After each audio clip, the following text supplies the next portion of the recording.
Sometimes maybe one of the first. No? So again, dito tayo pwedeng makilahok. We can actually participate in the expanded procedural development stage. How to do mixed methods research. Bakit? Marami po kasing tanong eh. Marami pa pong tanong. Tanong like what? Paano mo may establish ang credibility in the qualitative aspect?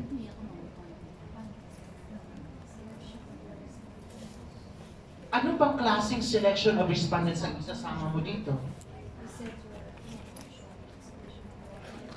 Diba? Will it be a theoretically emerging respondents, hence theoretical sampling? Or will you select it in advance? So, medyo magulo po itong parte na yan, no? In the mixed method research. Bakit magulo? Kasi wala pong nag-aaral at wala pong sumusubok maglaro. Do not be afraid to play with the methods. No? Ganun lang yan eh. Paano mo paglaruan yung methods? Balikan mo lang yung balikan mo lang yung tatlo. Ano yung tatlo? How truth is defined.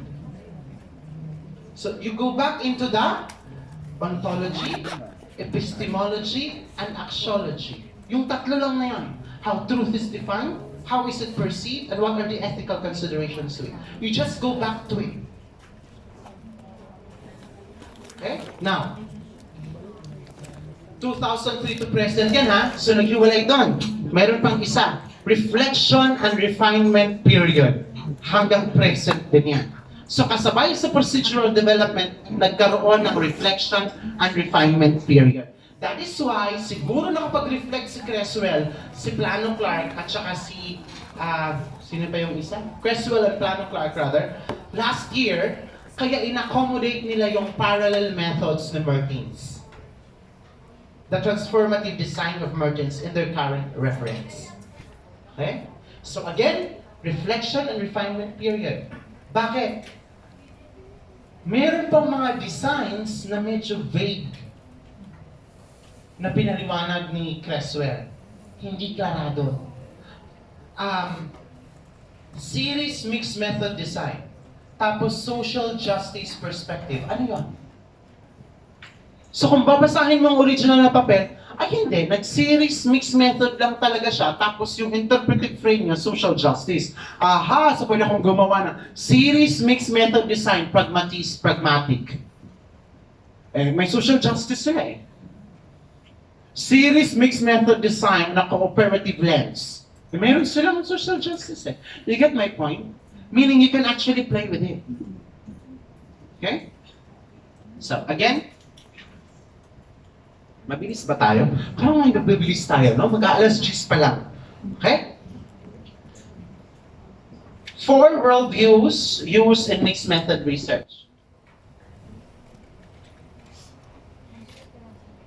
Una, post-positivist, simply to determine.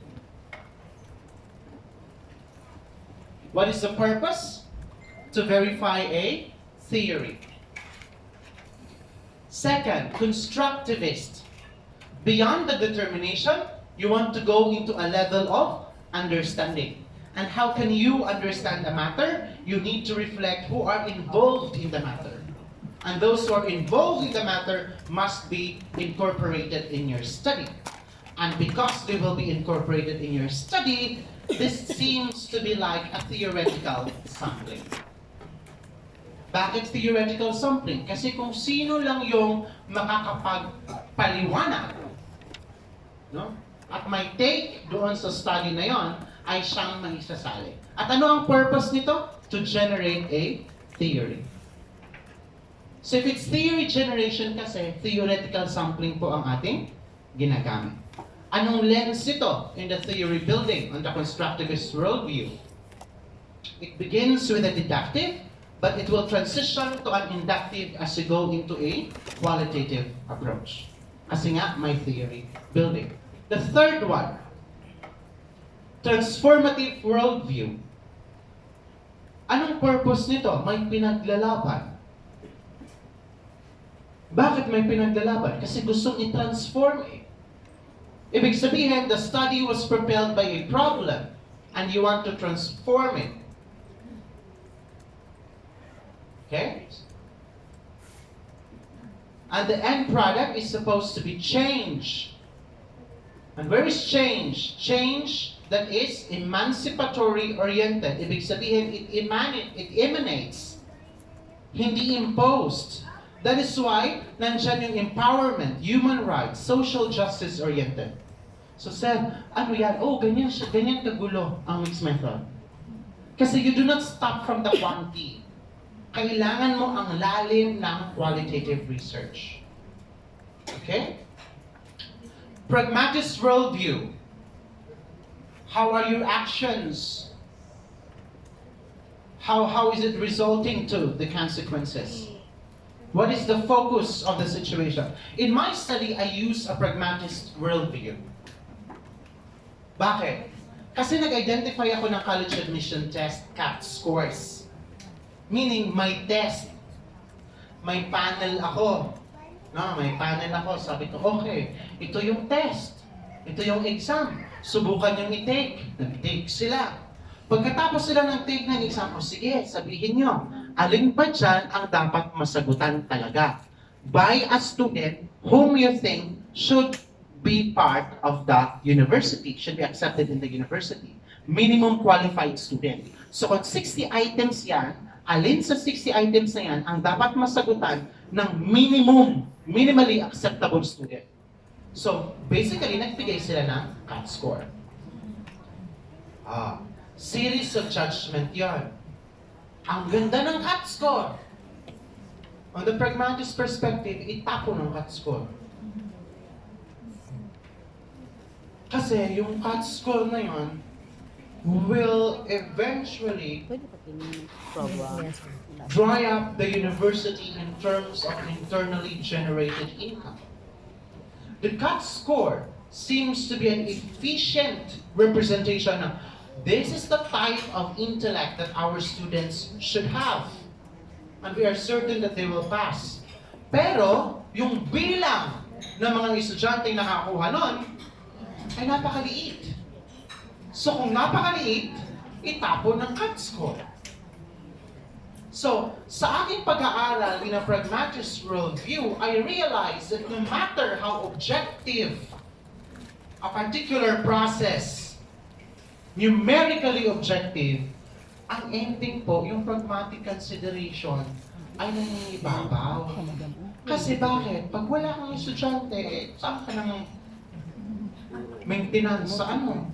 Sa mga building mo? Anong pa-research? Diba? So, yun yung naging issue. No? Yun yung naging issue doon. So, sa pagkadami-dami ng aming ginawa, nag-model na ng kung ano-ano, may mga item maps na kung ano-ano. Ang ending doon, ay, wag lang muna. We will not use that. No? So, what we are saying here is that the subjectivities or the objectivity of the CAT score setting, because it's a CAT score setting, is veiled by the pragmatic considerations of the institution.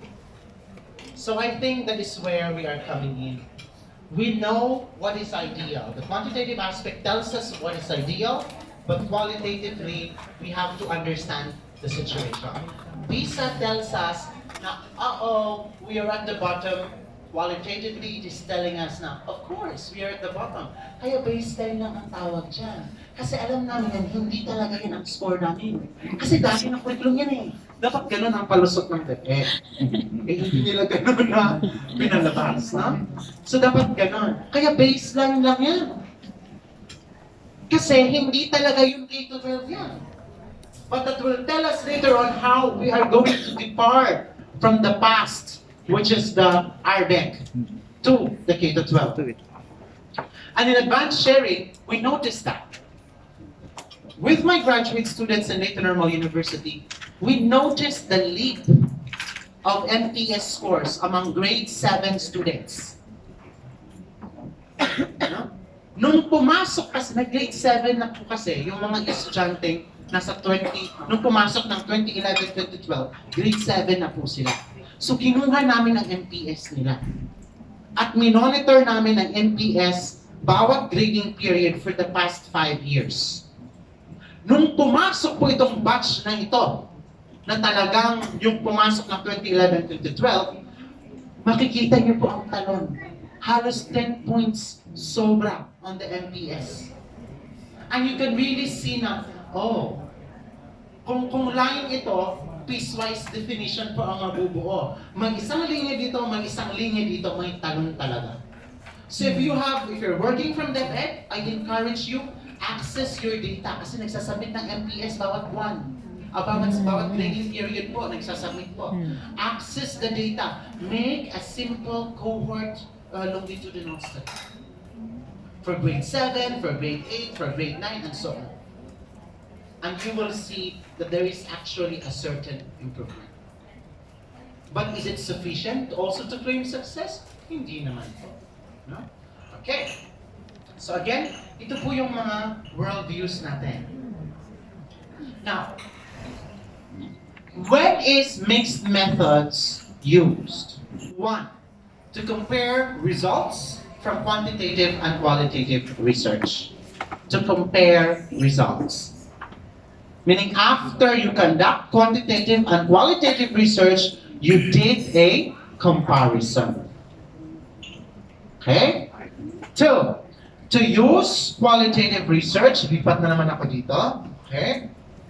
Pagkalaki kasi ng venue natin, I have to go everywhere. So dapat meron na lang dito para pwede na ako mag-evectus papunta dito. Alright. Now, to use qualitative research to help explain quantitative findings. So may quantitative findings ka, gusto mong ipaliwanag. Alright? Kaya ka na qualitative. May quantitative findings ka, tinanong ng advisor mo, so, have you experienced that? When you are defending your paper and then your panel will say, ano ngayon?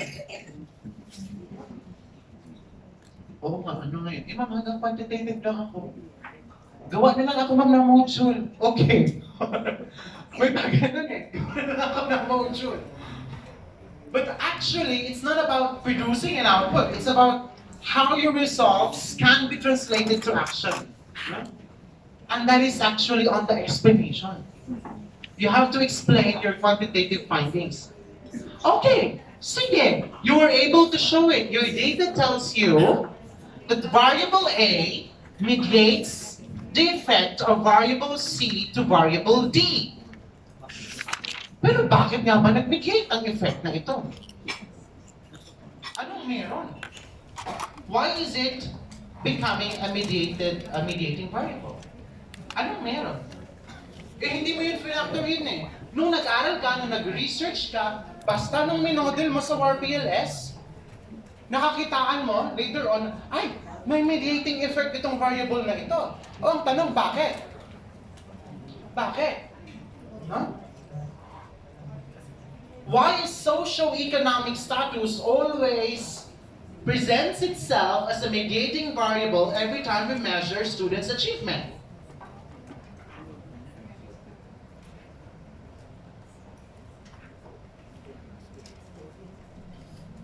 Tinatanong pa ba? Hindi pa. Actually, binabalik ko lang sa kanila para mag-isip sila. Another thing, bakit ang isang bata, we found out in a certain study na may dalawang grupo, isang grupo mayayaman, isang grupo hindi naman sila mahihirap but they are studying in public school. In terms of efficacy, may specific dimension na sinasabing yung mga mayayaman, yung nasa private school, they need not to be encouraged anymore. So hindi na sila kailangan i-push. Bakit? Kasi nakikita nila vicariously that their parents are succeeding. So you don't need to push them in. Yun yung sabi yan. But of course, you can look at it in other lens. Pero yung nasa kahirapan, you need to encourage them. Why? Because they've seen the difficulties. So they have to find light. So yun yung sinasabi ng data. Why is it that there is nung tinest yung variation ng dalawa, yung differences ng dalawa, they fall on the opposite ends of the scale. One goes up, hindi nila kailangan. The other one ay mababa, kailangan nila. Bakit ganun? So if you're thinking of intervention, how can you come up with an intervention if you do not have an understanding of your quantitative data? Okay? The third one, to explore using qualitative research and then generalize findings to a large population using quantitative research. Now, the third one and the fourth one ay medyo magkatabi. Ano yung fourth one? To develop an instrument because none are available or useful. Bakit? Kasi posibleng mula sa qualitative research ay na may lumabas na mga dimensions na pwedeng i-measure. No? And you want that to be generalized. Kasi sino lang ang tinanong mo dito? Tinanong mo lang ang pinakamagaling na mga, let's say, researchers. Because you're interested in understanding we are doing right now. Huwag mo unahan, pero pwede naman. Alam nyo na. Kung meron kayo, meron din kami. Tingnan na lang natin, no? We are developing right now, magagalit si Alisa. We are developing right now an aptitude scale that will assess the research aptitude of any individual.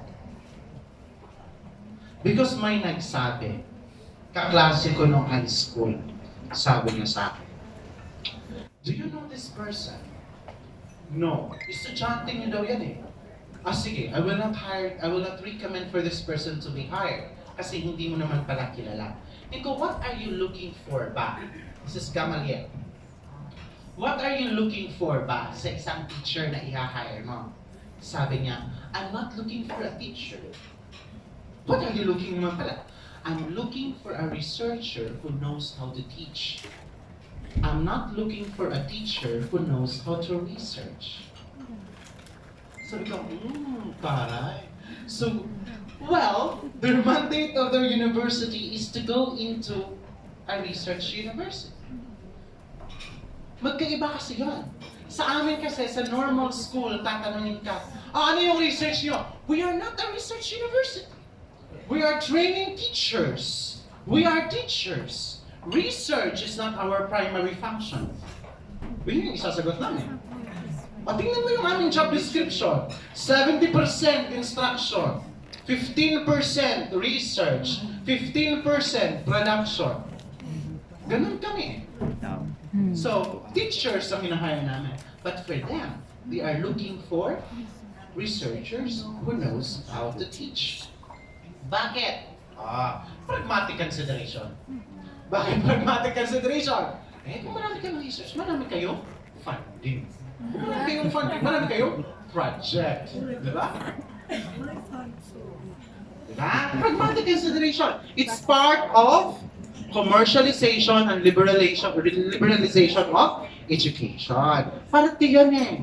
Kasi at the end of the day, don't expect na tayo mga suks ay mananatili sa kanila sa gobyerno. Hindi po yun totoo. No?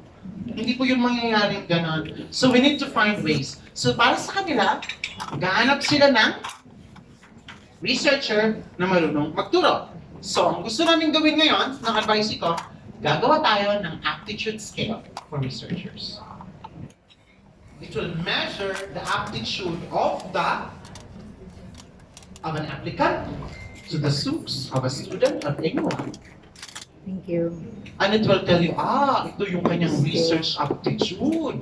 Maganda, pwedeng turuan. Okay? Pero paano kami makakabuo nun?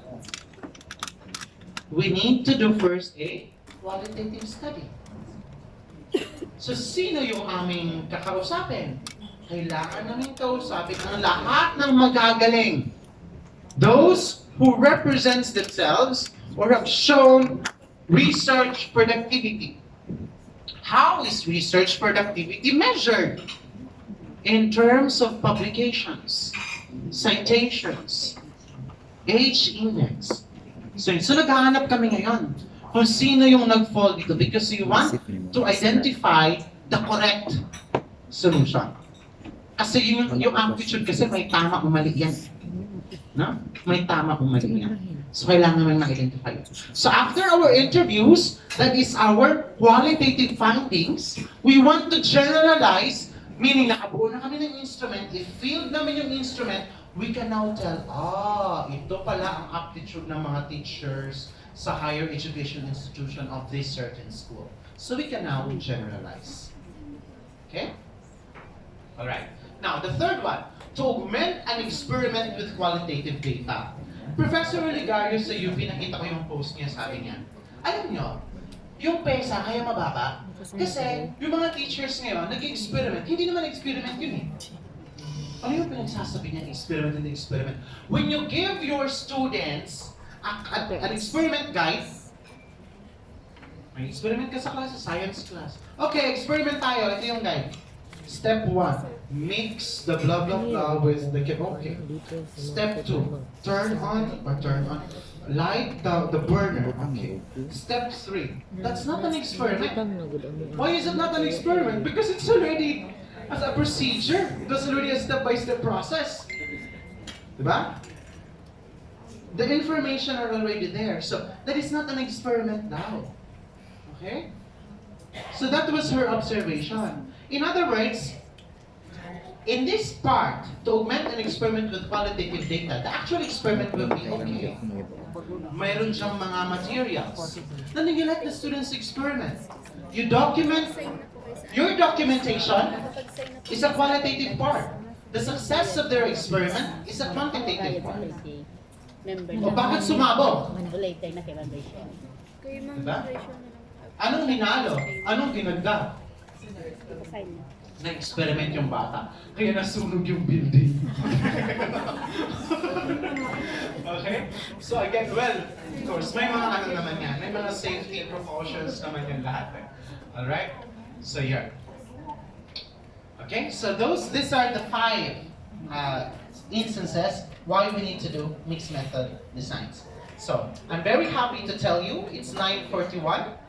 Do we have a break? Or continue na lang tayo with the presentation, tapos max QTA, process ng data, para as the sooner we can finish this, the sooner you can Go home. pack your bags. Yes. Sige, ano na lang. Continue na lang daw. Oo. O working break, habang kumakain, tapos duro-diretso. Para matapos ko yung preliminaries. Mahaba nga alas 12 yung preliminaries. Okay, anyway. Current mixed method typologies. May mga simbolo dyan. Ano yung nakikita nyo mga simbolo? Plus. You have an arrow. Then you have an arrow. No, yung arrow na yan, yung pangatlong symbol, hindi naman siya biconditional eh. No? But it's more of like recursive. Okay? It's more of like recursive. Then you have a parenthesis, then you have a bracket, and then you have letters, or letter A in caps, in small and capital letters. Anong ibig sabihin nito? Ito po yung mga basic notations na makikita ninyo in a mixed method research design. Bakit ganon? Ay, invento na naman nila. No? Kasi nga, remember, when you talk about research design, let's say, one group, pre-test, post-test design. So, paano yan? Diba may mga symbols din yan? Pre-test, post-test design. Or, matched group, pre-test, post-test design. So, may mga symbols yan. O sub 1, intervention, observation 2, versus observation 3, observation 1 naman, intervention. So, again, your group 1 and then your group 2, no? So again, may mga notations yan doon, no? So ito, nag-invento sila ng notations, which is actually interesting. So let's try to look at these notations. Okay? First, quan plus qual. Hindi, unahin muna natin lahat, tingnan natin lahat. Mayroong mga capital letters at mayroong mga small letters. Anong ibig sabihin ng capital letters? Ibig sabihin ng capital letters, the focus is on that method. Ang ibig sabihin ng qualitative, ang ibig sabihin ng small letters, yung focus ay wala sa kanya. Okay? So, focus po ang tinitingnan dyan. Now, sir, in terms of rigor, would it mean na pag kwan, mas mahirap? Pag maliit, mas madali? Yan pong issue na yan ay hindi po sinagot. Pero, syempre, bilang methodologies, I would like to answer it in this manner. When you perform, for example, a qualitative research in a series that is convergent parallel, you look at that qual. Kailan siya, for me, magiging parallel? Magiging convergent. Ang ibig sabihin dyan, posible yung rigor niyan, pareho talaga. Yung qualitative dyan, hindi pwedeng open-ended question lang.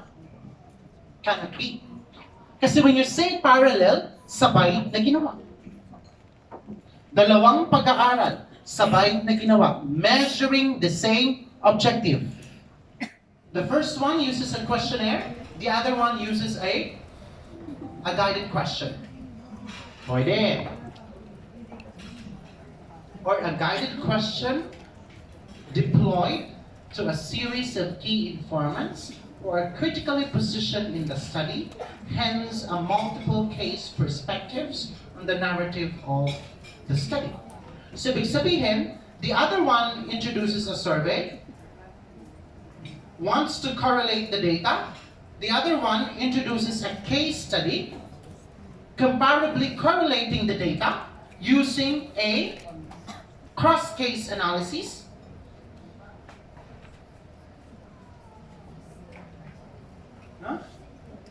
So, ibig sabihin, may method na ginamit para sa qualitative na yan. Hindi lang ginawa ng open-ended question. May method. Let's say yung quantitative correlation, yung qualitative case study. Thank you. Na ginawa. Yung qual na sinasabi kong maliit, ito.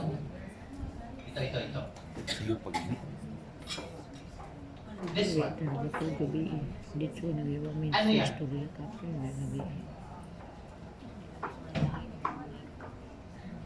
Hindi po yan kasi method-based eh. Ibig sabihin, wala po talagang method na ginamit dyan. Ang ginawa lang niya, may quantitative results, tapos may nakapasok na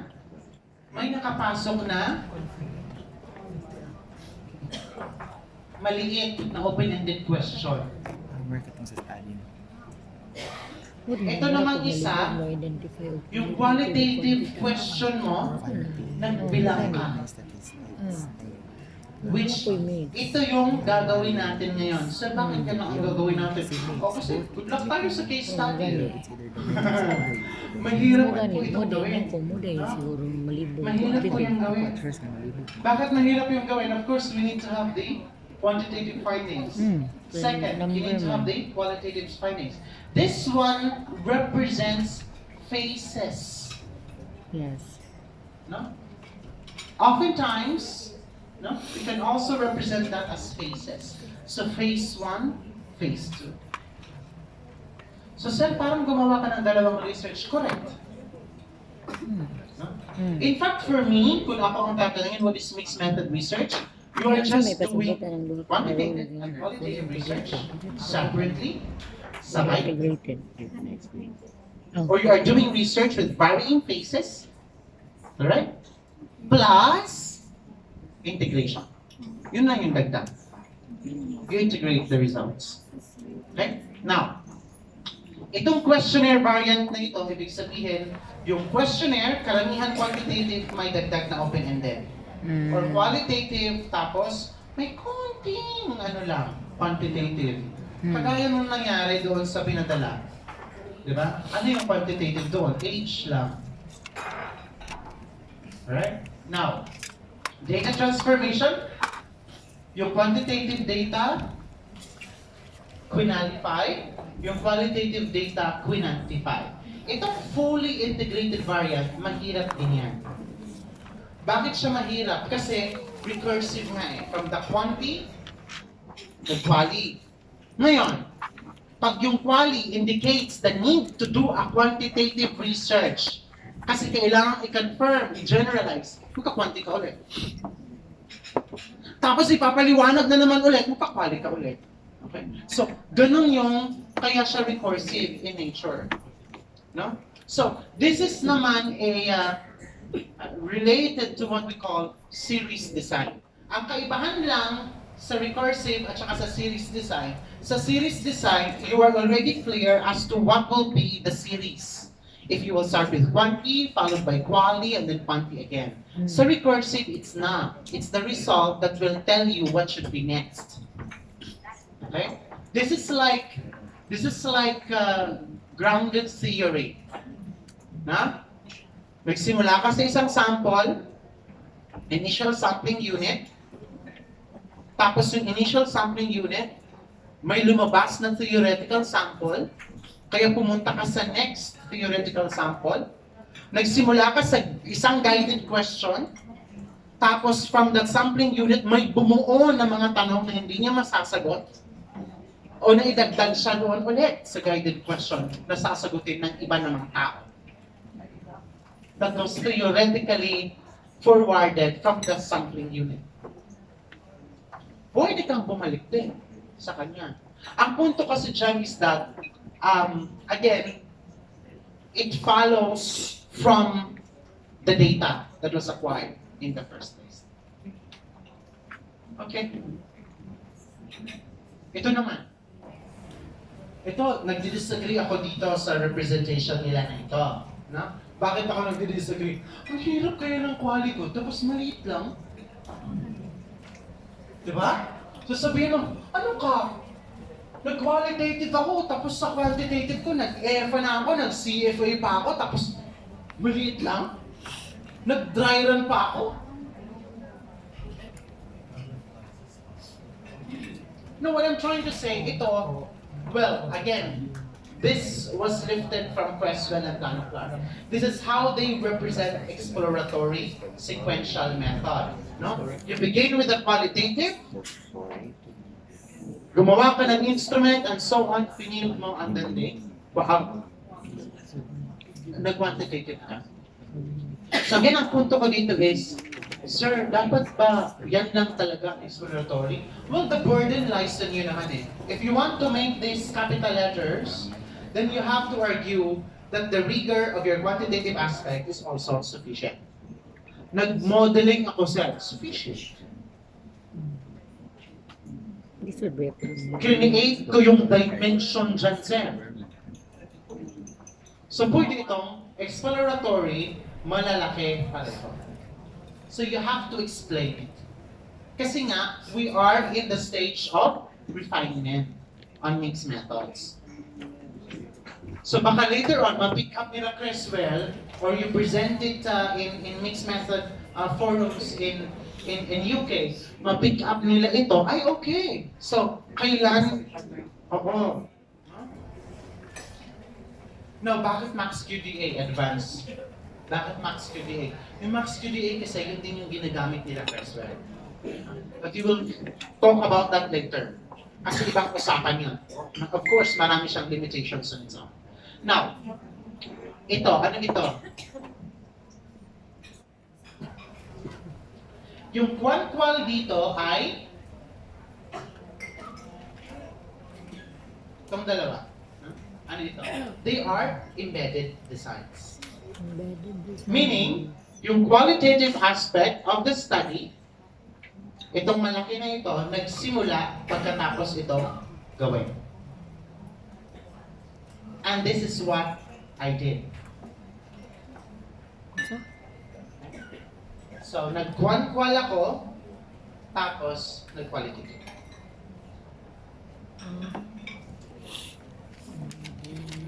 Okay, now another representations. So, convergent designs, like kanina, no, yung ating parallel or convergent designs, napakadali lang. Quantitative, qualitative, merge, interpret. Huwag nating paguluhin. No? Very simple. Mixed methods. Ito po yung mga hybrid. Bakit hybrid?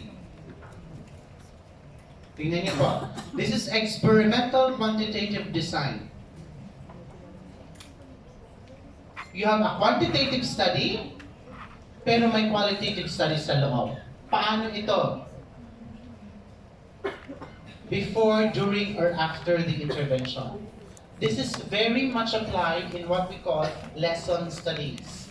If you're going to do a lesson study in science, and your focus is experimentation of students, this could be applied. Meaning before you begin the experimentation, you started it first with a qualitative study, and then the experimentation quantitative. And then in the middle, there was a qualitative study while it is ongoing. So maybe there's a set of observers. So basically, ginagawa na natin ito. Ang ginawa lang nila Creswell, pinangalanan nila ng ganyan. Okay? And they call it experimental, mixed method experimental intervention design. Next, case study design. Mixed method case study design. You have quantitative, you have qualitative results. Tapos naghanap ka ng case. Minerge muna sila, naghanap ka ng case, bawat case, kinompare mo.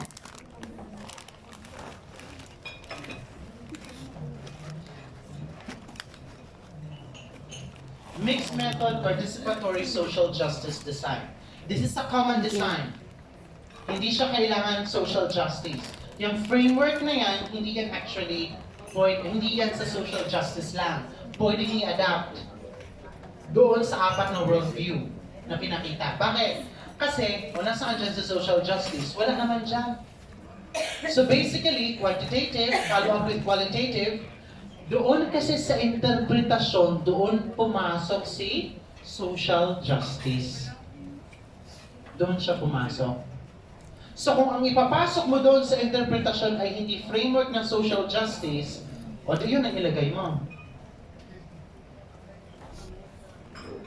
Okay? So, also, if you look at it, it is more of a explanatory sequential. You have a quantitative, nag-follow up ka ng qualitative. May quantitative data, tinanong mo bakit. Okay? Alright. Then this is program evaluation design. In a program evaluation design of mixed methods, o di syempre, marami ho yan. Bakit marami? Kasi yung program, pwede mong tingnan simulat sa umpisa hanggang sa matapos ito. Correct? So kung simulat sa umpisa hanggang sa matapos ito, nandoon ang needs assessment, nandoon ang program development, nandoon ang monitoring, tapos nandoon ang evaluation. Now, kung gusto mo pang dagdagan between the monitoring and evaluation, baka may refinement pa doon. No? So, sa bawat levels na yon, studies po ang katapat noon. So, when you do a baseline study, o nag-qualitative ka, ano yung mga problems sa community, nakipag-chismisan ka ng konti, and then you develop the instrument, pwede kasing dalawa dito, mag-embedded na quantitative part, generalize mo sa buong community. And then, mayroon kang quantitative din, pina-target mo, no? By priorities, ano mga programs ang gagawin. Alright? So again, in this case, hindi kailangan ganyan. So depende po. So paano yun, sir? Well, when you plan out kasi a program, you have to present how you're going to start, how you're going to do it from start to finish. So in general, it's a mixed method. But when you present results of, or when you publish results of studies related to the program, isa-isa lang naman yan. Hindi mo man yan isasama lahat. Diba? So hindi yun mixed method. Para doon sa paper mo, yun lang yun. Okay? Ang kagandahan lang talaga dito is sasakit ang ulo mo, mag-iisip kung paano siya susulat. Eh bakit? Sobrang dami. No? Sobrang dami. Mahirap hiwalayin minsan. Pag na-integrate mo na yung results, mahirap siyang paghiwalayin. Okay? As I mentioned, interpretation is the key. No? Interpretation is the key. The key to interpretation is integration. Pag tanggalin mo yung integration, wala pong hindi po yan mixed method research. You're just reporting two possibly different researches. Kasi hindi nag-usap yung data. Okay? Now, I don't know if you can see this, but this is an example of I'm integrating results. Alright? So there is change in mean in the baseline follow-up, your corresponding intervals, the qualitative findings, and then how it is mixed. So anyway, you can get copies of these slides later from the secretary. Now, siyempre naman, pinagsama-sama ko lang yun. Okay. Now, ito po very important. Articulate each part of the manuscript by phase or component.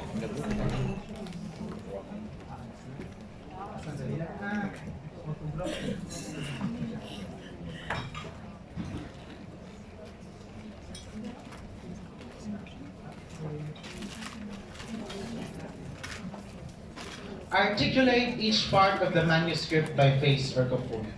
Yan lang po yung sa akin. Gutterman, Creswell, marami po silang sinabi. Pero bilang isang guro, sa palagay ko, ang kailangan lang maipakita ay nasaan ang quantity, nasaan ang quality, paano ginawa ang quantity, paano gagawin ang quality. So, ibig sabihin, if you are looking into a dissertation proposal or a research proposal of your students, and it tells you that it's a mixed method, of course, dapat na ipaliwanag anong mixed method. Is this explanatory sequential? Is this exploratory sequential? Is this an embedded design? Is this a convergent design? Now, after ito ipaliwanag, ang tanong, okay, if this is a parallel design, so may quantitative phase, ano ang meron sa quantitative phase? Will it be correlational? Or will it just be descriptive? So phase 1 yan. Phase 2, qualitative phase. Research design for qualitative phase. Anong gagawin? Magki-case study ba siya? Or will it just be an interview?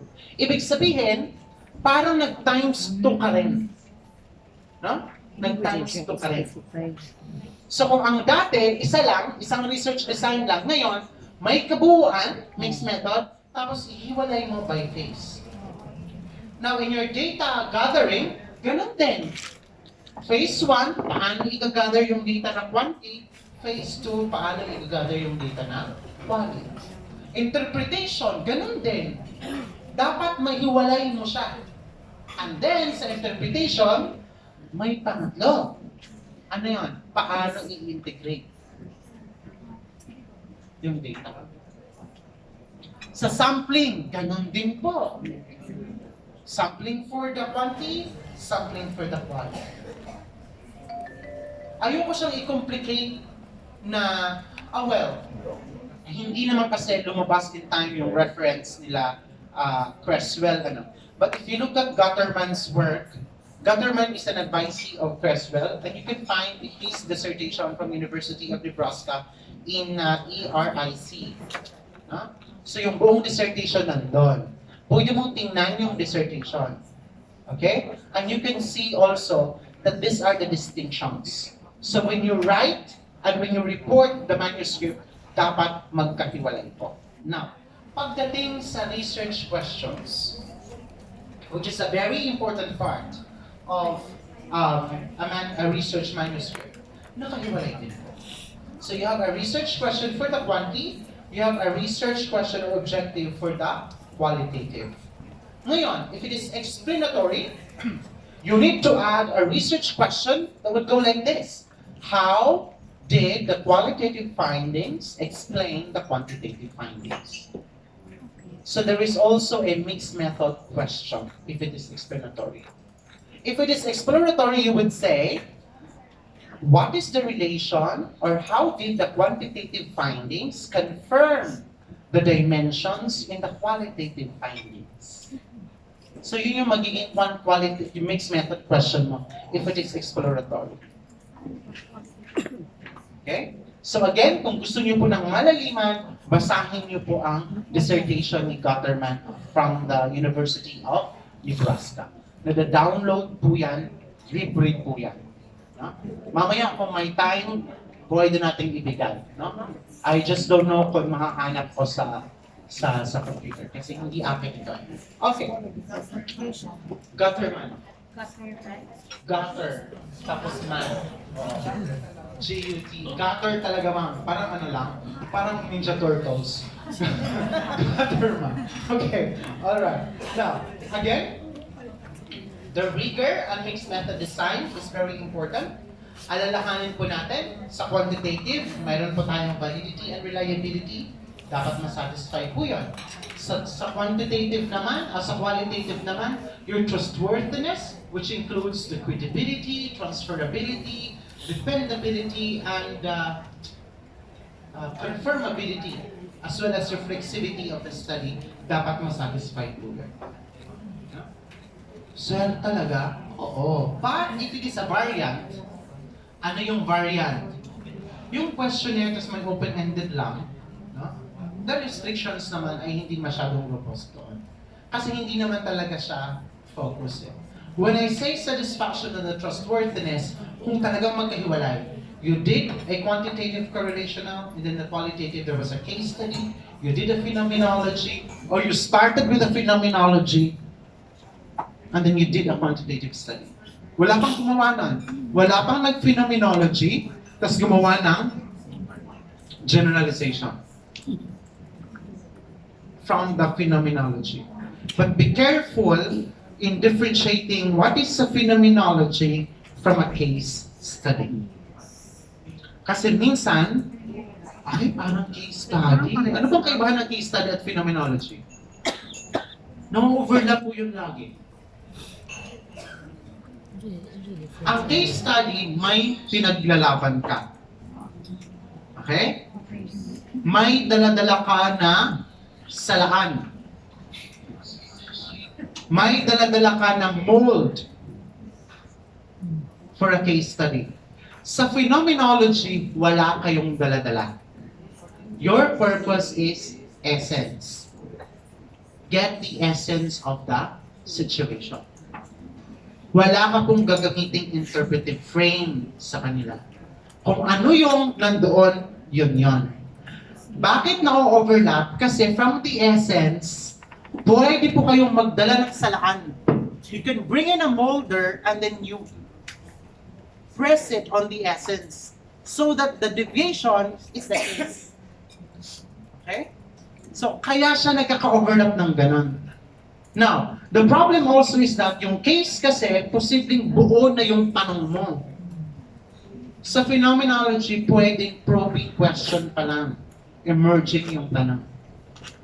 Kaya, we take care of that, no? Alright, so balikan na natin ng konti. This is from our 2 days discussion, sir, no? Okay, so the key element in the interpretive frame, dalawang bagay. Una, philosophy. Okay? The philosophy aspect is on the other side. Yung kabuuang interpretive frame ito. And then sa tao, dapat meron siyang knowledge and experience. Bakit ganon? Hindi pwedeng knowledge lang kasi. Dapat may experience ka rin. Ibig sabihin, your expertise must be defined both by knowledge and experience. Kaya lagi mong tinatanong, ano ka sa research? Okay? Karamihan din po sa qualitative researcher, pag social justice yan, social justice na yan, hanggang mamatay yan. Kasi yun yung dala-dala mo eh. Hindi ka pwedeng social justice, tapos biglang commercialization ka na naman. Yun kasi, dapat kasi, kung ano yung pinaglalaban mo, yun yung hugot mo. Okay? Ang dami kasing hugot sa quali. Okay? Now, of course, you could also extend this to the idea of theory building. And then the idea of theory building looks into how research and practice interacts, reinforce each other, both to confirm and produce a particular theory. So in fact, it is a growth cycle in general kasi patuloy po yung mag-iikot at lalaki po yan ng lalaki. Alright? Now, this is preliminaries to activities that you will be doing later on. Coding. Itong sa ato sa UV coding. Ano yung coding? Sa quanti kasi, yung coding, sa quanti, di ba? Oo. Male, 1. Female, 2. Missing, 99. So, ganun yung mga lagi na ano eh, nasa list lagi eh. Okay? So, ano pa? So, yun. No? Coding in quantitative is very important. Similarly, coding is also very important in qualitative research. Sa quantitative research, kaya tayo nagko-code kasi yung mga descriptors, nilalagyan na natin ng number. Ngayon, sa qualitative research, yung coding natin, hindi nagre-refer doon sa number. Sa descriptors muna. Kasi ang problema sa qualitative research, wala tayong descriptors pa. Gagawa ka pa lang. Okay? So the process of coding in qualitative research could be defined as the process of developing your descriptors. Or others would term it as your nodes. Okay? Pero masyadong masyadong nodes. Ano yan? Okay? Actually, descriptors lang. No? Categories. So, now, did I use the software for my dissertation? Hindi po. Hindi pa ako gumamit ng software in my dissertation. I asked also a friend, Doc Alan. I don't know if you know Doc Alan. Santo Tomas. Yeah.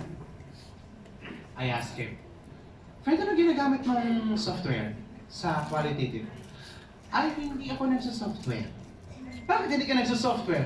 Wala eh. Anong wala? Wala naman kasing mangyayari sa software. Bakit walang uunahan ko na kayo, bakit walang mangyayari? Kasi the interpretation is not on the software.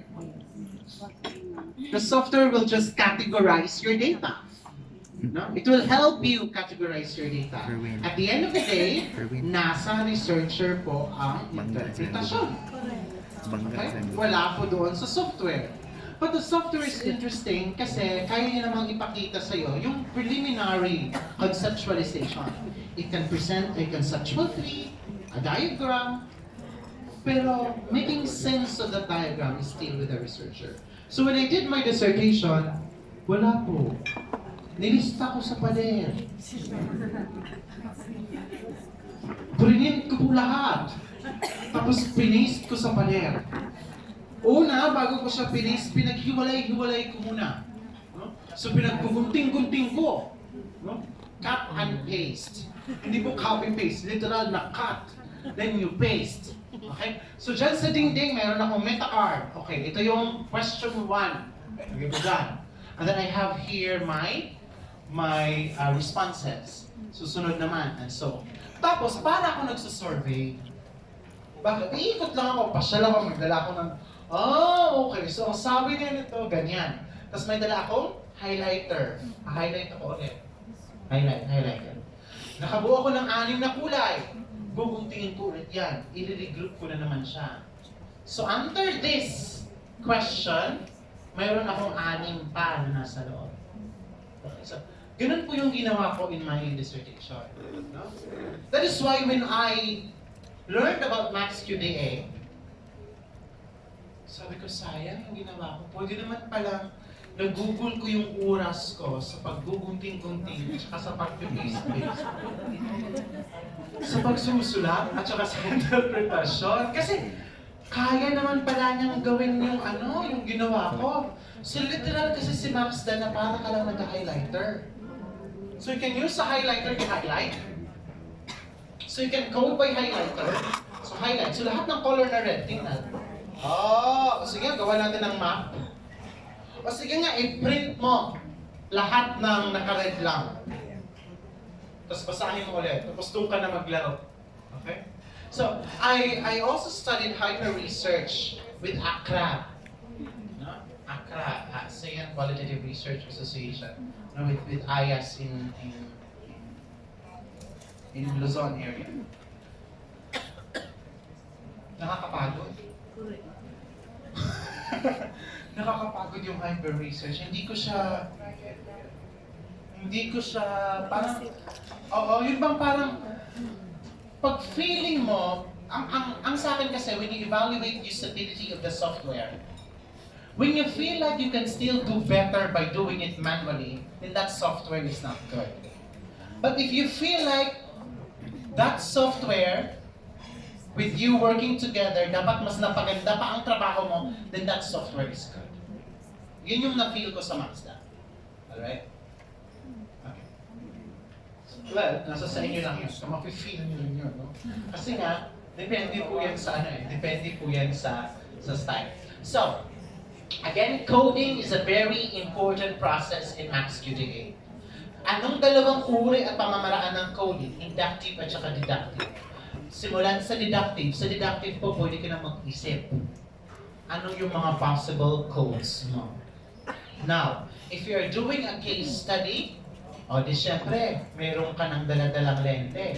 Disaster risk and reduction management ang gusto mong lente. O di codes mo related to disaster risk and reduction management. So may listahan ka na doon. Mas madali yon. Okay? Now, sa inductive method, sa inductive coding, wala ka pong listahan. Blanco ka. And that is where phenomenology comes in. That is where grounded theory comes in. Kasi blanco ka. Kung ano yung nandun, yun yung gagawin mo ng code. Ngayon, problema doon, yung lalim mo ay siyang magpapalalim ng codes. Kasi baka sa'yo, ganito yan. Pareho yan sa nag-i-interview. In-interview ko siya. Ako kunwari ay isang SBM practitioner. School-based management coordinator. In-interview ko siya about SBM. May sinabi siya. Yung sinabi niya, naiintindihan ko. Kasi SBM coordinator ako. Pero nung pinabasa ko yung transcription sa ibang tao, hindi niya naiintindihan. Kasi hindi siya SBM coordinator. So magkaiba po ang dating mo. No? So that is actually very important here in the coding process. So inductive, deductive.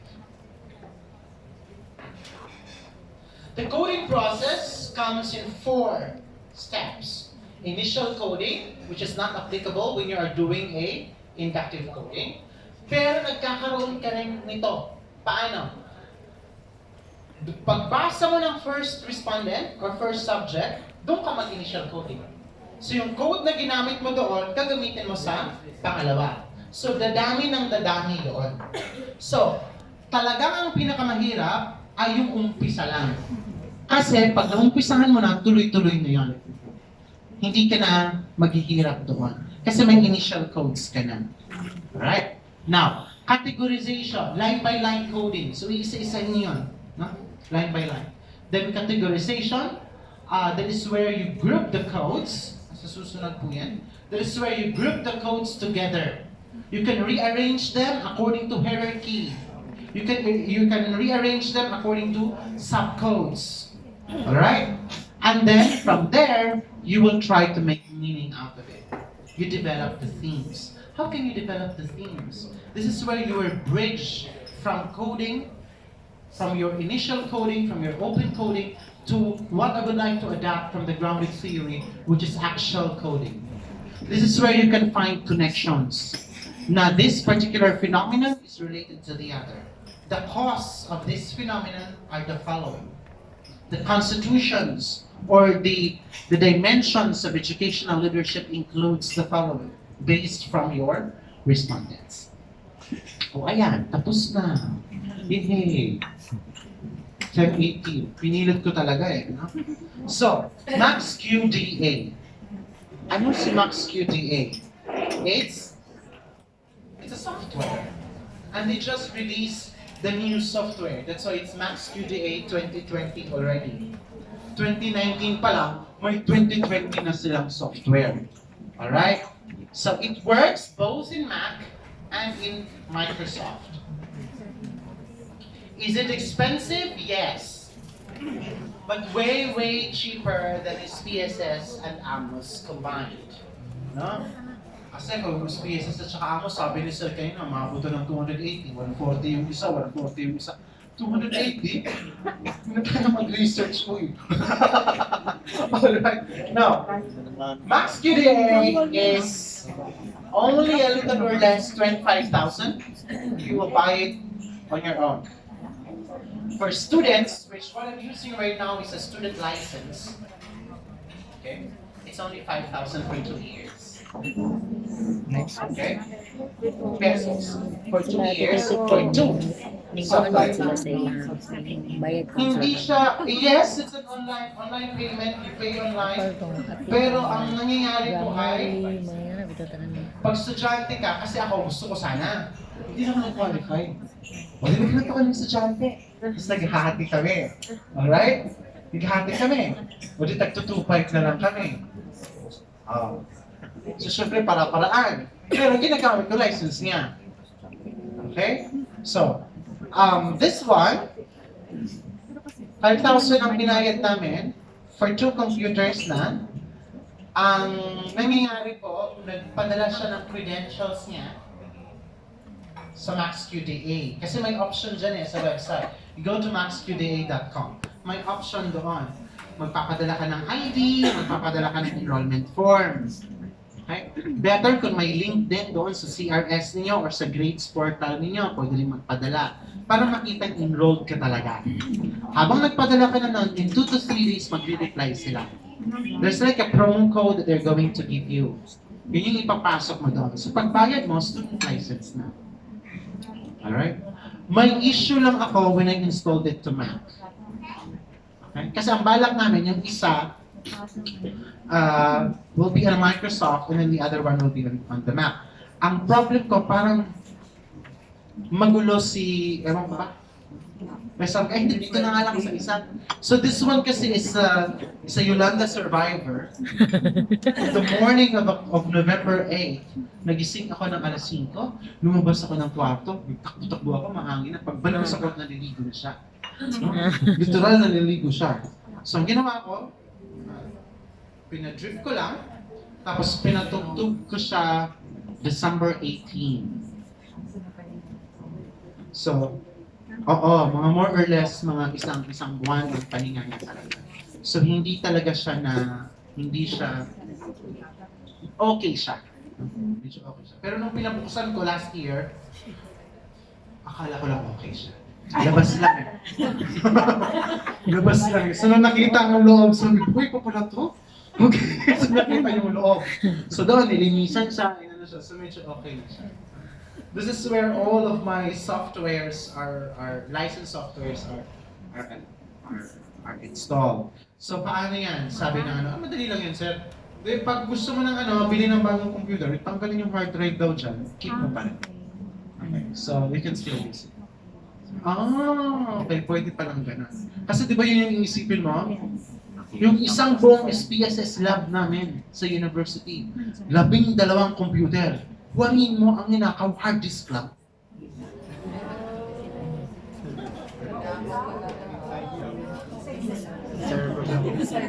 Hindi daw wala daw capacity yung insider na mag-job. Kasi parang yung motive naman, hindi naman may establish na, but maybe hindi yung office. Maybe someone else na may alam sa loob. Kasi, ma'am? Ang gumagamit nun, konti lang kami na gumagamit nun, no? Tapos, kasi nag-o-offer talaga kami ng lab for our elementary staff. May lab kami na SPSS class talaga. So may lab fee yun. Kasi nga, bumili kami ng milyon yun kasi 14 na computer po ito na mayroong license. Oo.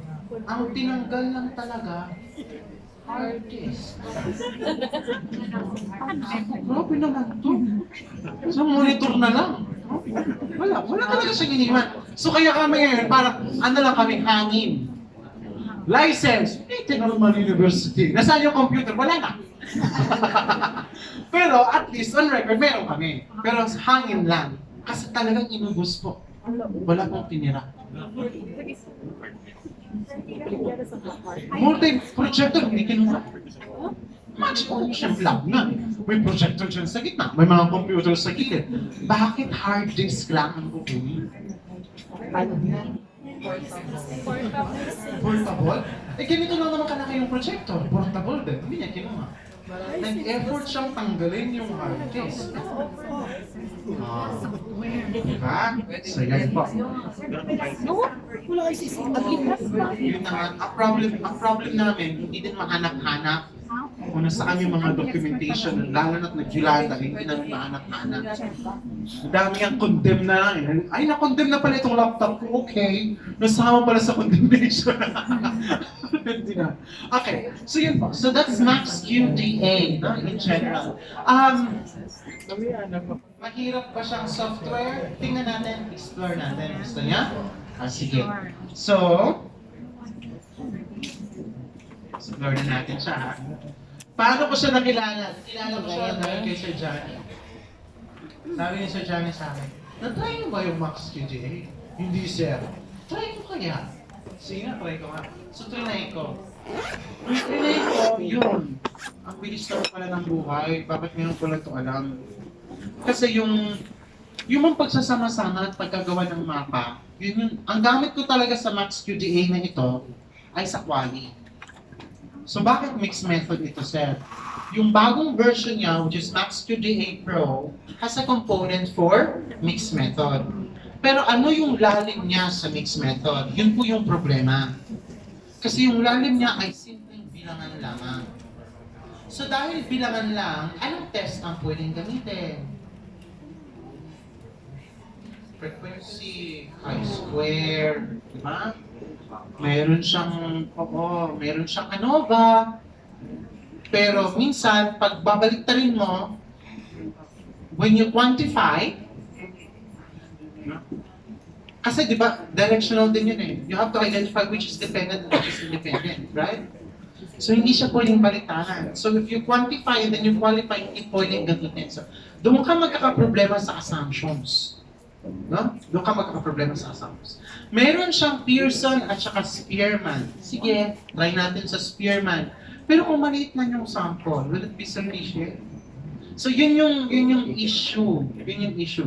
Another issue din na nakita ko ay, because you pair a variable to a qualitative data, eh yung qualitative data mo, yung isang sinabi niya, pwedeng 20 yun eh. 20 ka codes doon sa isang sinabi niya. Pero isa lang ang nagsabi nun. And then you want to differentiate this according to age. So ang mangyayari, mag-bloat yung N mo. Alright? So, isa yun sa babantayan. Kasi mag-bloat si N. Na-tag ba yun exactly to the person? So that's something that we really have to take into consideration. So, sa akin, ang ginawa ko for my quantitative, for my explanatory sequential, ay talagang hiwalay. So I used many facet Roche model, SPSS, AMUS for my quantitative part. And then for the qualitative part, manual. So yun lang, hiniwalay ko talaga. Hindi ko siya pinagsama. Technically, for the Max QDA, it's only for quantification. Nagbibilang, titingnan natin if the proportion of the counts statistically differs. Ganun lang siya. So hindi siya masyadong complex as it is. But I think for the purpose of this discussion, going through also on its qualitative features would be something that is very interesting for all of us. Okay? So, sa umpisa, when you install Max QDA, you need an internet. Why would you need an internet? Because it needs to count the 14 days. Very strict siya. After 14 days, parang walang mangyayari. Try mo i-delete sa registry, o ganun pa rin. Ewan ko ba, walang nangyari. May nangyari sa Mac ko eh. Trinay kong i-delete sa registry, trinay kong i-delete yung, trinay kong i-change yung IP address, lahat na. Nung bumili na ako ng bago at i-install ko na, ayaw niya na talagang tangkapin. So, ko parang may ginawa itong kalukuhan. But anyway, so yan.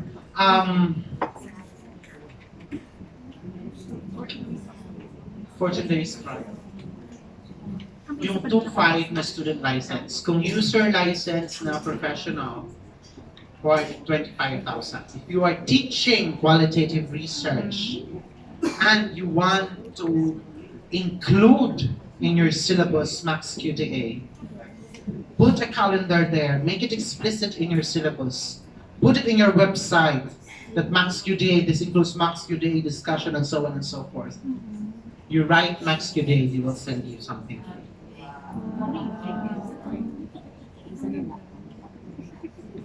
The problem with what we're doing in PARSU, we are not an educational institution kasi. So pag validate nila doon sa URL, hahanapin kasi nila educational institution. So para doon sa mga administrators, ilagay nyo qualitative analysis using Max QDA. Hindi na lang, pareho ba sa amin? Sa amin, meron kaming data analysis using SPSS na course. So yung qualitative analysis nyo using Max QDA. Mag-request kayo for the entire semester, libre sa estudyante. I-offer nyo bawat SEM. Pwede pa. Hindi man. For the duration of the course, yun. So bibigyan kanila ng license for your number of students and for you for the duration of the course. Na pag i-offer nyo na naman, magsusulat ka, mag-offer na naman kami, papadala sila ulit. Oh. So kung yung offer niyo every semester, fine. Oo. 25K. 25K. Kami, we only, yun lang, yung 5,000 lang muna yung sa amin.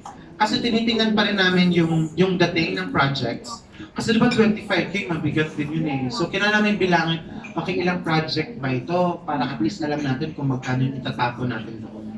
So sabi ng research assistant ko, yes sir, 4 na taon pa naman ako magmamaster sa UP. Ah, di sige, dyan muna tayo sa student license. Oo. So yan.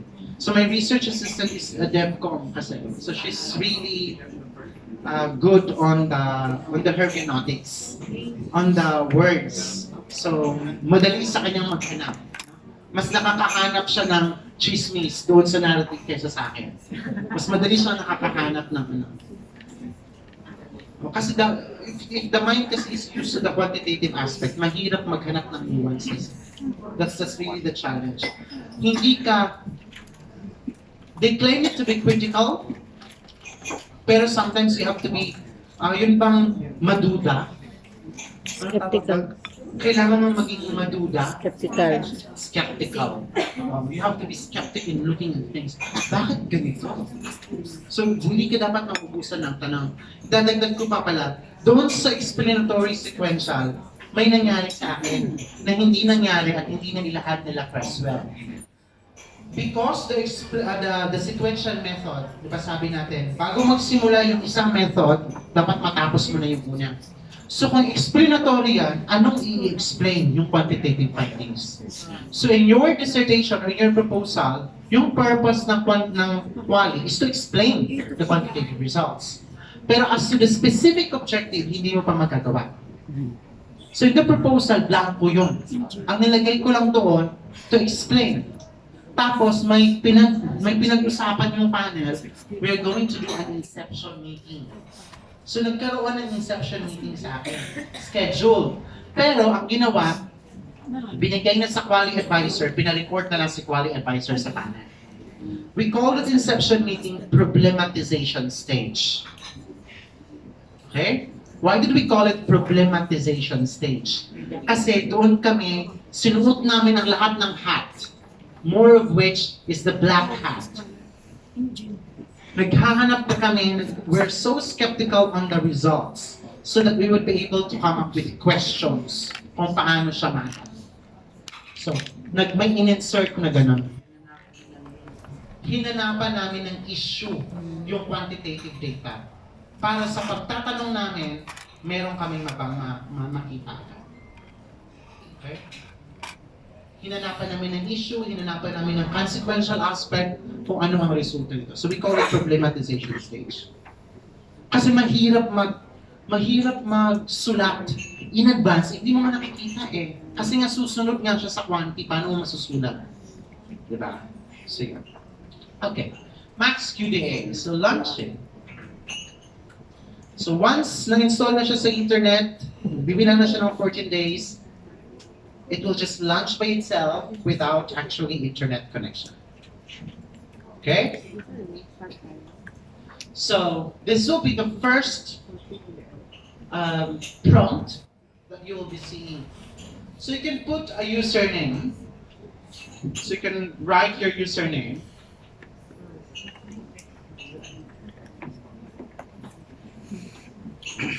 Alright. And then you can begin a new project. So as you can see, mayroon ako dyan isang project. But this is for the 61 data na pumasok kagabi. Ano kahapon ng hapon. Kaninang umaga, naging 66 na. So I changed it to 66. So when you click new project, this one will appear. Okay. It will ask you to save it immediately. Why save it immediately? Kasi magkikreate po siya ng folder kung saan lahat ng changes mo ay doon niya ipapasok. Alright? So let's say I would call it Cebu. Cebu. Alright. So now I name it Cebu.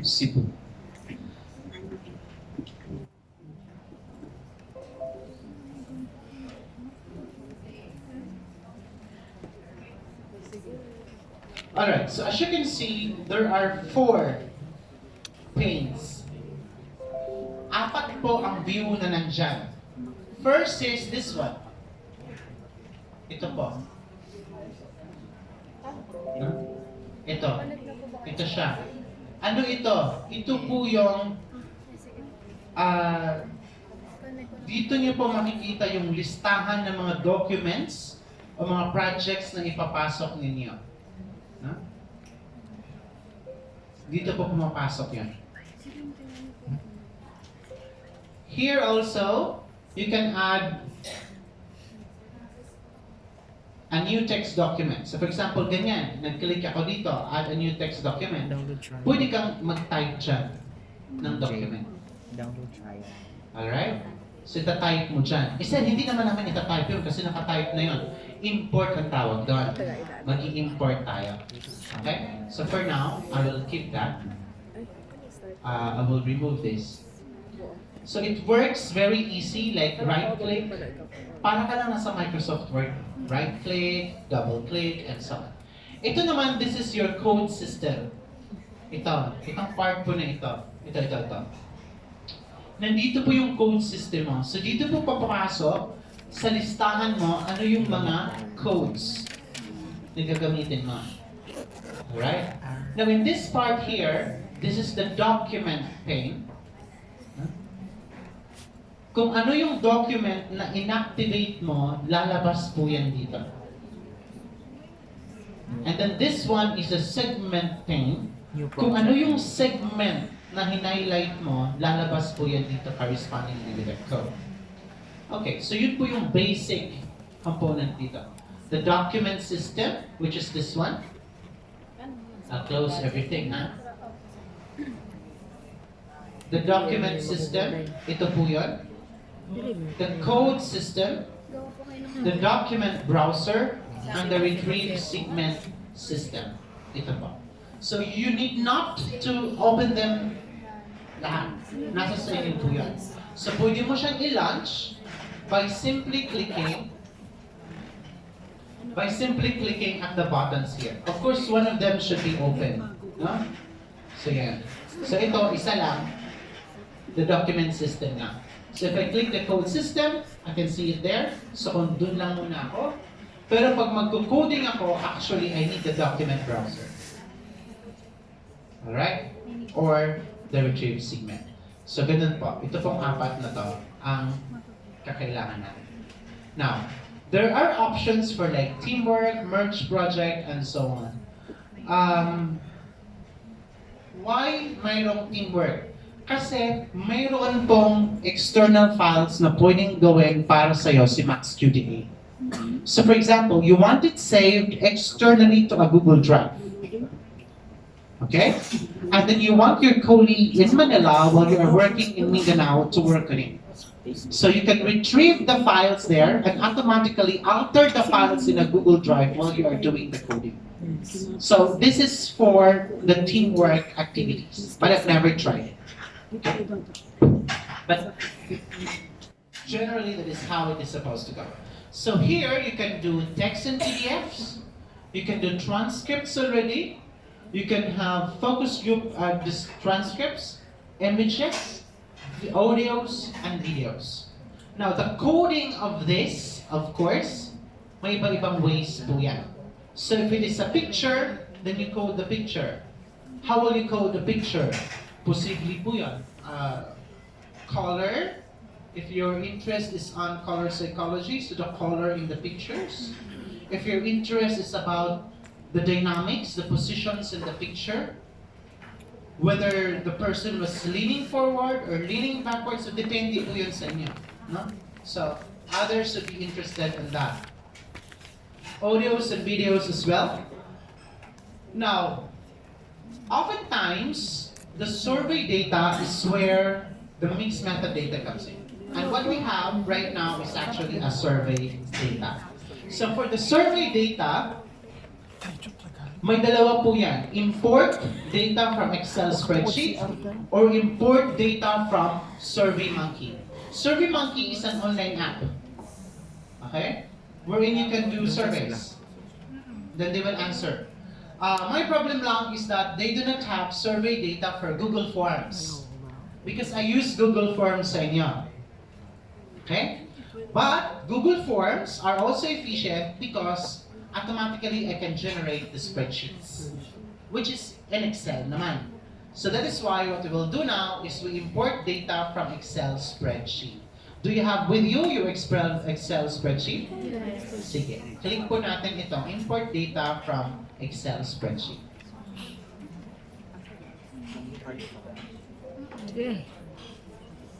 Hanapin niyo po yung data. Yung sa akin ay nasa desktop po. No? I-click mo yung open. So, ganyan po yung lalabas. Now, remember that in the Excel, the first row are the labels. The first column are the timestamps. Hindi ko po tinanggal yung timestamps. My identification sa inyo are the timestamps. But of course, you can change those identification. And that's fixed here. No? Huwag nyo nang galawin po ito. Huwag nyo nang galawin yan. The document name would be timestamp. Bakit importante na timestamp ito? Ibig sabihin, kung ilang timestamps yon, that would be the number of documents na papasok sa dataset mo. So 66 timestamps yon. So 66 document ito. Sa loob ng Excel na yon, meron po tayong codes and variables. Ano yung codes? Yun po yung quali. Ano yung variables? Yun po yung i-consider natin as quantity. So, I will remove timestamp from the variable list, and I will remove by answering this questionnaire. I understand that my rights, the agreement and the disagreement, I will remove that kasi everybody agreed naman. Okay? So I will leave under variable age, sex, highest educational attainment, nature of work, nature of research conducted or pursued. And then under code, I will take what is your understanding, why is it necessary, and how is mixed method research applicable. When I click OK, there will be a summary. No? Age, 24 daw. No? Alright. Then, for sex, you have female as one of the male-female kasi, yung pangulit. Then baccalaureate, academe, and then quantitative. So ito kasi yung mga nasa una eh. Okay. This is an example of the data. Import. Click Ayun. go. So, imported text, Excel. 66. Imported Okay, codes, fine. 3. Imported variables, 5. Close. Wala akong kang file sa dili ko makapaan. Okay. So, nandito na po yung 66 documents ko. Ito yung sa document 1. Yung document 1 ko ay yung sumagot ng 12/20/2019 at 8:30 in the morning. Yung document 2 ko ay yung sumagot ng December 20, 2019 at 8:31. So ito yung mga sumagot. If I'm going to click this, ito po yung sagot niya. Bakit yan lang po yung lumabas? Kasi po, ito lang yung i-code mo. Yung variables kasi, nakalista na yun. Kasi variable siya eh. Ito lang po yung i-code mo. Notice may preliminary coding na po siya. Bakit siya may preliminary coding? Naka-code na siya according as a response to a particular item. So kung iisa-isahin mo yan, nandiyan na po yan lahat. No? So ito, matipid ng sagot, combination of the two. I think for validation purposes, medyo matipid yung sagot. No? Ito naman, a research method that uses, ayan. Okay, so lahat po yan. No? So lahat po yan may laman. No? Now, I want it to be organized, so to say. So I would like it to be changed in terms of color. Punta kayo sa code system. I will keep the blue on what is your understanding. But on why is it necessary, I'm going to change the color to something else. So that I will just have an organization. And then for the third question, I will change it also to something else. Now, pansinin niyo po yan ha, na red po ito nag-red po ito. Ano ibig sabihin yan? Na-activate ko po yung code accidentally. So I have to click it again to deactivate it. Okay. Yung activation at saka deactivation of documents or codes kasi is sometimes important in the analysis. The limitation of the computer in the first place is the capacity of the computer in terms of its memory. So kung 3,000 data yan, na-activate mo lahat, tapos pinag-process mo, mamamatay ang computer na yan. Hindi yan kakayanin. No? Kaya minsan, code by code, yung activation, isang code lang. Tingnan natin ang code na ito sa 3,000 data. I tried to process our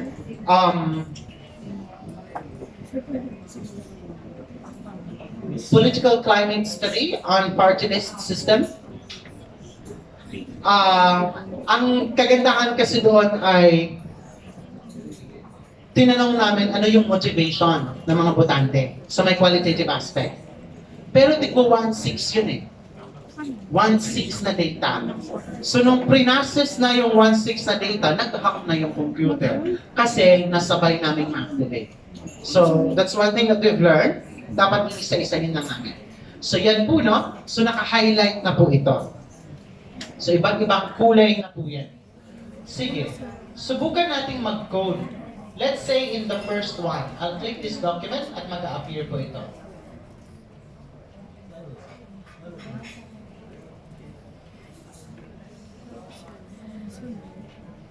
Ay, hindi lumabas? O, sige. Now, siguraduhin po natin that in the home button, click niyo po yung home button.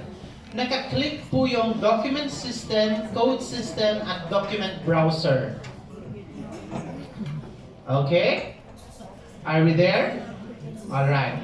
So you should have now these three windows or these three views on screen. The document system, the code system, and the document browser. Now, paano magko-code dito? Napakadali lang po. Una, pwede in vivo. The term in vivo does not necessarily mean it's the software in vivo. Kaya nga medyo problematic ang in vivo kasi yung term na in vivo, ngayon, sabihin mo in vivo, software na agad. When you say in vivo, it is actually coding the term as it is. No? Yun po yung ibig sabihin nun. Ay, di rin ako nakakasunod? So, nasaan na tayo? Change the Ay, balik tayo. Sige, sige. Changing the color. Sa import, na-import na lahat? Naka-import na? Wala pa? Sige, umpisa na dun sa import, ha? Amo doon. Kamu pun na. Okay. So, sa import po, import na. Hindi nyo ito dapat makita. Dapat wala pa Ano to. ka naman ka? Walang kay file. Okay. Kaya ko data. Sa import, pumunta kayo sa survey data. Yan, server data. Click. Are you there na? Next. May we request our facilitators to raise their hands if merong issue? O yung iba nasa ano na eh. So nakasunod na tayo? So, survey data, import data from Excel spreadsheet. Sige po. After you click input data from Excel spreadsheet, hanapin po yung file. Look for the file. Yung file po nasa computer ninyo. Ano, you don't have file. Ano ba yung file na yun? Conceptualization, Excel file po yun. Nakita na nila eh. Namin eh. Kana ba? Tapos magpapa-contest tayo mamaya ha. Padamihan ng codes.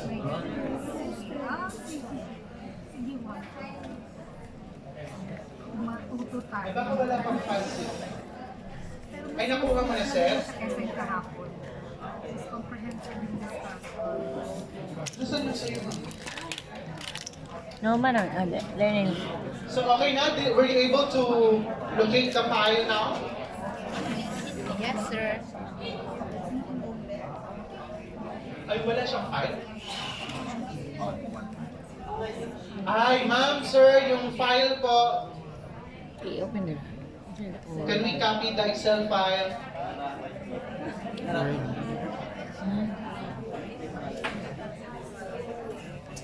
Ah, sige. Para doon sa...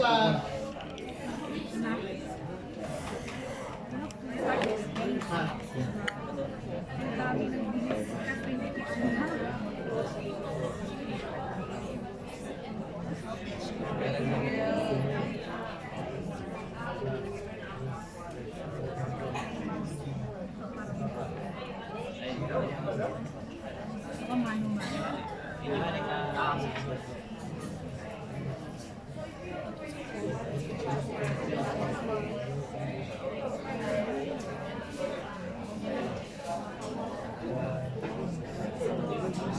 Yes. Jade, asa na file ani Jade? Karanay Cebu, ay karanay Kaning Cebu 2009. Nay mixed method. Ako may Mixed method. Oo. Nag-concept holiday. Folder siya. Excel. Ma'am, saya. Balik ka so, flash drive. Wala. Alright, doon sa variables po Wala, ah. flash drive. Ano eh? Ano ba ni? Ipasa na. Oo mo sila ni. Cebu. Variables na zero. Nil. Pabalik ako na may nil. Ito yung mga file. Kasi Ikapi, yan, eh. ikapi sa gawas. Ganun.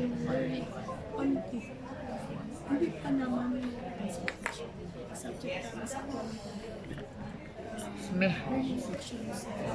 Kana na? Huwag kayong matakot ha. Pag feeling nyo hindi parang mali yung codes, hindi, delete nyo. Patapon nyo muna, ulit natin ang code. Ganun lang talaga yun, no? Don't be afraid.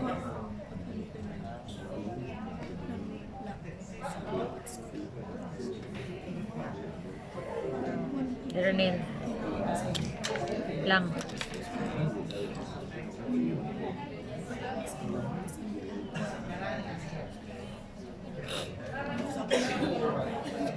Remember, magto-close yung Max QDA pag hindi mo papangalanan yung new project. Kasi wala siyang papag-save nung gagawin mong data. So kailangan niya gumawa kasi ng project file.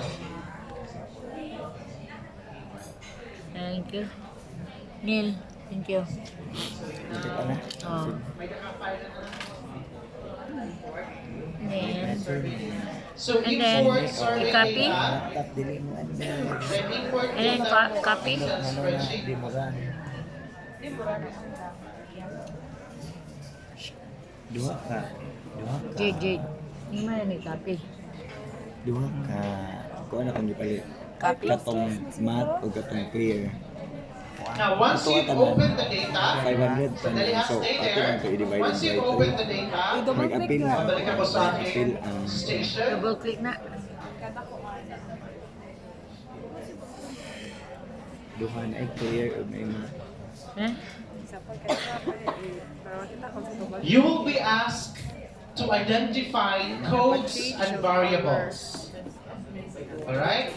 So sa variables, huwag niyong i-highlight yung timestamp. Huwag niyo rin i-check yung by answering the questionnaire. Kasi those are just our those are not part of our variables. Then the age, the sex, highest educational attainment, nature of work, and nature of research, yun po yung naka-highlight. Under variable. Under code, yung tatlo lang. Dito naman sa taas, the document name po should be timestamp. Yung column na timestamp ang gagamitin natin ng document name. Bakit? Bakit po ganon? Under first column, timestamp po yun eh. Yun po yung reference natin. So, bawat entries doon sa timestamp ay bibilangin niya as a document. Okay? As a document. So, once you're okay with that, you can click OK. Sige po, click OK. Nag-okay na kayo. Of course, yun sa akin, isasara ko. Kasi, tapos na ako eh. Ang mag-a-appear niyan, supposed to be ay ganito. Dapat mag-a-appear po itong document system na ito. Alright? Yan po silang lahat. May mag-a-appear po doon na 66 documents, 3 variables, or 3 codes. Okay, import. Click import. Alright, so ayan, mag-i-import po yan. Ayun, ako nagtiwang na nasugat. Yes, ma'am. Yung mali. Close.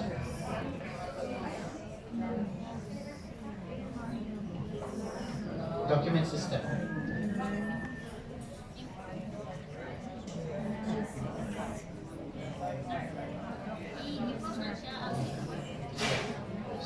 So when you click import kasi, may lalabas na summary sa lahat ng in-import niya. I-close nyo lang yan. Pwede nyo rin i-copy, i-save sa Word para may trail kayo kung ilan yung in-import. Kailangan i-check mo tapos natin. Tapos after sa ito, ano yung sinabi na sir? Wala pa. Bakit clear? Alright. So ngayon po, ang nag-appear po dyan sa inyo, ganito po siya, no? Documents, retrieve segments, I will unclick that, code system. Ito muna ang dalawa. I-unclick po natin yung document browser at saka retrieve segments. Tapos, let's try to do some organization. Yung first question, what is your understanding of mixed method research? We retain it to be color blue. Yung second question, why is it necessary to learn about mixed methods research? We will change the color. Whatever is the color that you like. Paano i-change? Right-click. Okay. Right-click lang. Para nga lang siyang Microsoft Word. No? Right-click, mamili ng kulay. Kung gusto niyo po ng maraming kulay, kasi naubos na, ayan, mamili ka pa po dyan. No? Kung gusto niyo pa po ng maraming options pa rin, ito. O, ayan. Alright, pag marami na masyado, no? So again, this is how interesting and dynamic is this. So ganun po, right click lang. So once na organize na natin yung tatlong tanong, we are now ready perhaps to code them one by one. Okay? So we're going to click the document browser. And then, i-click natin yung first respondent. So yan po yung mag-a-appear. So tatlong question yan. May I request some groupings na pwede natin gawin? Kasi hindi natin yan mauubos na sign type 66. No? Maybe one group or one area, your focus is only the question 1. Another is your focus will be on the question 2. And then another, your focus will be on question 3. Habang ako ay magko-code sa question 1 din. Alright? So can we do it like that? So kayo, question 1 kayo lahat? Ha?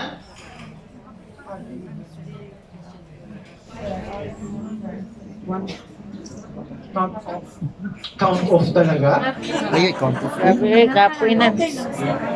Sige, kayo po yung question 1. Question 2. Question 2. Question? I think dalawa yung question 2. Kasi it's more of the how eh. So medyo malalim yung paliwanagan. So question 3 ito, yung how. Ngayon, dito din natin makikita na bawat tao iba-iba yung interpretasyon. Okay? Iba-iba talaga yung interpretasyon. And that is where a lot of the issues on subjectivity comes in. So paano magko-code? Nasa group 1 ako, di ba? So sabi, from the name itself. Kasi ang tanong, what is your understanding of mixed method research? So from the name itself daw, it is the combination of quantitative and qualitative research methods. So yung term ko dyan is, it is a combination. So combination of quantitative and qualitative research methods. Pwede ba siyang i-code ko as itself in vivo? Yes. Nakikita niyo po ito sa screen? Tingnan niyo po ha. Hinighlight ko po siya. Tapos, click ko po ito. If I click code in vivo, automatically pumasok po ang code dito sa code system. Nakita niyo? Did you see that? Ulitin natin? Yes. Sige. Hinighlight ko yung terms, yung buong phrase na gusto kong i-code. Gusto ko siyang kunin lahat. So in vivo ang gagawin ko. So lahat yan, i-code ko ng buo. So if I click in vivo, code in vivo, or I can click Alt-I, shortcut key, Alt-I. No? Pag-click ko niyan, papasok yan agad sa code system. Andito na po sa code system yan. Okay? Now, pag gusto ko ng bagong term, gusto sabihin ko, the whole of this is just Answer the understanding, no? Yung understanding niya is really anchored on combination. So I will just use the term combination. So I will highlight the whole of this, the combination, and code it. Ito po may plus na ito, no? Ito po kasi yung in vivo eh. Ito po yung may plus, code with a new code. Alt-W. Pag i-click ko yan, magsusulat pa ako ng code na bago. So I will type there combination.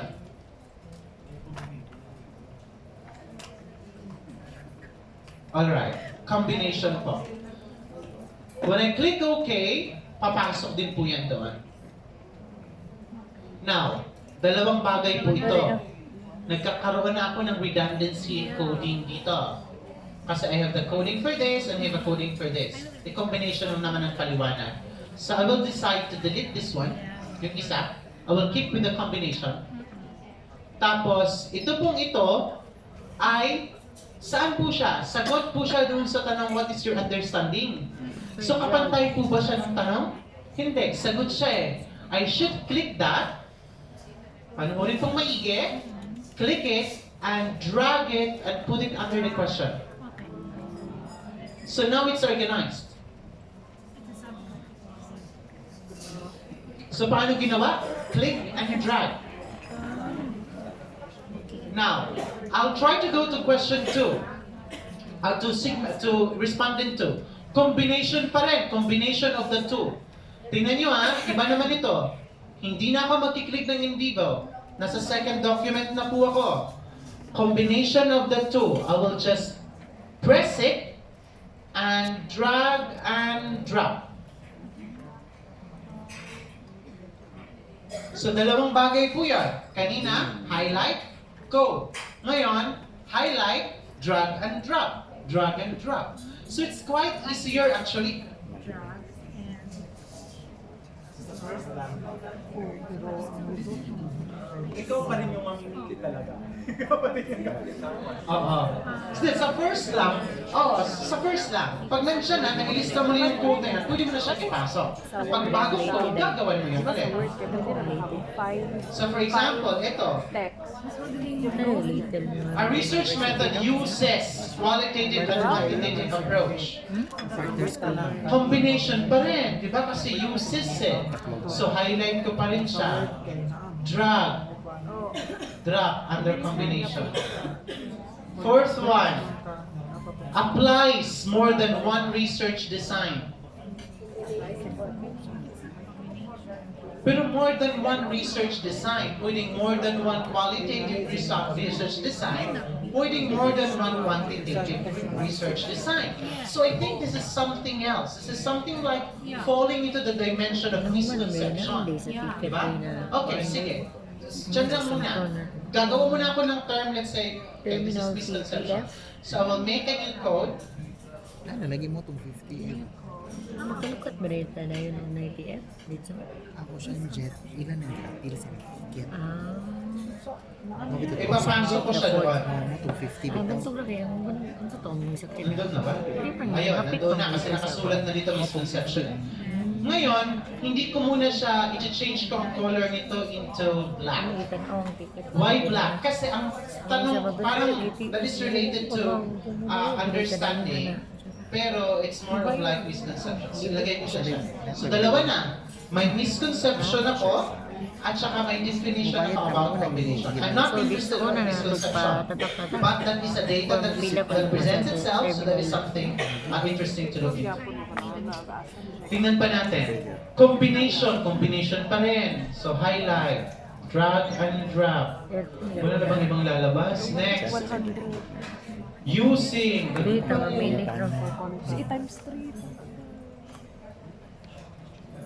mixed method research is a methodology for conducting research that involves collecting, analyzing, and integrating qualitative results. Quantitative research. So parang ano ito? Parang misconception. No, may misconception na naman. Okay yung proseso, okay yung lahat, pero we are seeing a misconception. Naman siya sa misconception.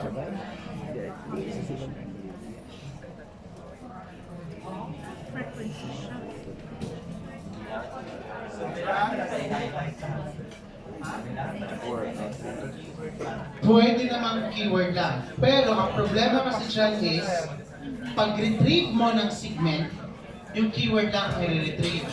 So mawawala ang konteksto. Let me show you that one. Let's say this one. I'll activate the document. Then let's say combination.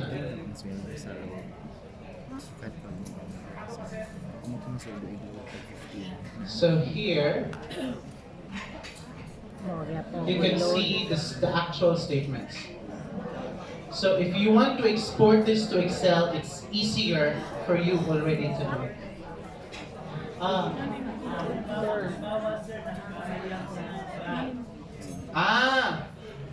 nagkamali ka ng drag. Kunwari, ito, si misconception na ito, na-drag mo doon.